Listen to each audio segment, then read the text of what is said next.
জয় শ্রীরাম বন্ধুরা, দেখতে পাচ্ছেন স্কুলের ছাত্র ছাত্রীরা তারা চাইছে ভাতা নয় শিক্ষা চাই। আর শিক্ষার জন্য ভালো স্কুল শিক্ষক শিক্ষিকা প্রয়োজন, যারা বাচ্চাদেরকে অর্থাৎ ছোট ছোট ছাত্র ছাত্রীদেরকে পড়াশোনা করাবে। তারা চায় আগামী দিনের ভবিষ্যৎ আমরাই। আর আমাদের যদি স্কুল শিক্ষক শিক্ষিকারা ভালোভাবে পড়াশোনা না করায়, ঘুষ দিয়ে চাকরি করে যারা চাকরি করছে তারা যদি পড়াশুনো করায়, তাহলে আমরা কি করে অন্য অন্য জায়গায় গিয়ে দাঁড়াবো, কি করে পরীক্ষায় পাশ করব।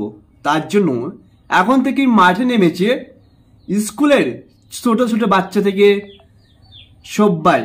দেখতে পাচ্ছেন সেই ভাইরাল ভিডিও। আর ভিডিওটা একটু বেশি বেশি শেয়ার করবে। আর আমার এই চ্যানেলে একটু রিচ ডাউন আছে, আমি 2 দিন ভিডিও দিতে পারিনি শরীর অসুস্থ থাকার কারণে। তোমরা অবশ্যই ভিডিওটা বেশি বেশি শেয়ার করবে। জয় হিন্দ, ভারত মাতা কি জয়।